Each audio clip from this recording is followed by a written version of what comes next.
Hey, Portland folks, we can all agree that there is definitely an ant problem here, right? Like, they're everywhere. Why are there so many goddamn ants in this city? Okay, absolutely no hate whatsoever to this lovely fellow Portlander, but my eldest kid and I keep talking about this TikTok. As a former wild bird rehabber and biologist, my first thought when I saw this was, well, that's a good thing because ants are bird food. Like anytime you're looking at some bug species and you're like, ugh, bugs, bird nerds look at those bugs and say, ooh, bird food. Beside from that, and maybe it's because I'm a beekeeper and I have a particular fascination with superorganisms, I've always been intrigued by the fact that ants are basically the most successful animal on the planet. They've colonized pretty much every corner of every place.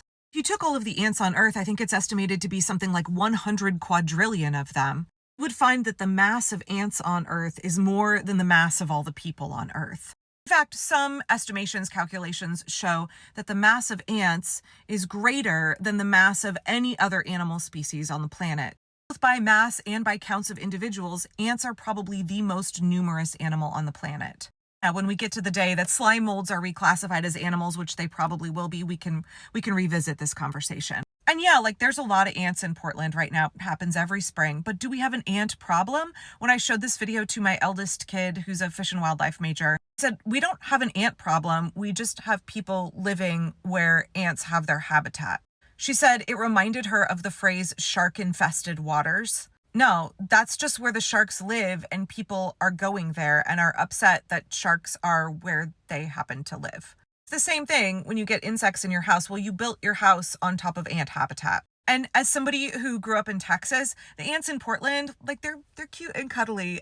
They're nothing like fire ants. They're not really a concern at all. And actually, ants are, depending on the species, very much the cleaning crew of the planet, right? Ants in your house, they're coming after crumbs. They're coming after that sugar that you spilled when you were dishing it into your tea. They're coming for those bagel crumbs that your kid left on the counter. Yeah, okay, they're getting into your dog's food dish, but like that's just food that you left on the ground. Yeah, and also sometimes they're getting into our bathrooms because they're looking for water, particularly later in the year when it gets drier.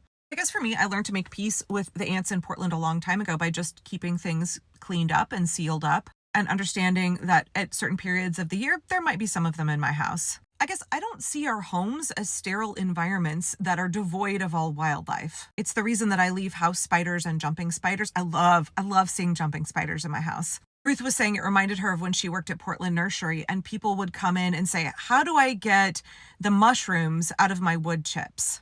There are mushrooms sprouting in my wood chip mulch in my garden, and how do I get rid of those? Of course, she was always very polite to the customers, but she, in her head, would be like, what do you mean? Do you want to bleach the earth? Like, do you not understand that wood chips grow fungus? Fungal spores are already there in the wood chips. And the fact that you have mushrooms growing means that you have a good, healthy soil microbiome, that you have fungus that wants to break down those, like nature is happening. That is what nature is, not sterile. If you have wood chips, you are going to have fungus.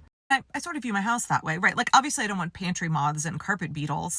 Sometimes harmless sugar ants or jumping spiders, that's fine.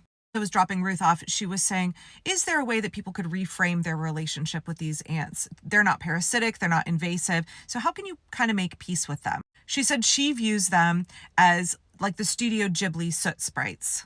As I said before, they're like the cleaning crew. They're just little cleaners that come around and get whatever crumbs that you happen to fail to clean up the first time around. And if you just keep the food that is important to you sealed up in glass containers, it's not going to be an issue. So absolutely no hate to this person whatsoever.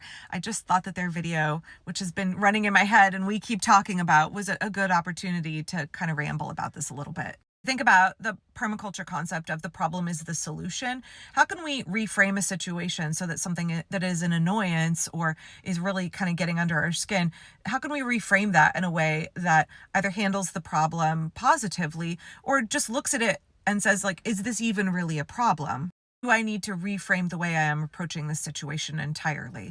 And I guess for me, that's how I deal with these ants, right? They're not carpenter ants. They're not damaging my property. They are not fire ants. They're just little sugar ants. They're a little bit of an annoyance. But if I think about the fact that I am living in their habitat and I try to view them like little soot sprites, then, it's not so much of an issue.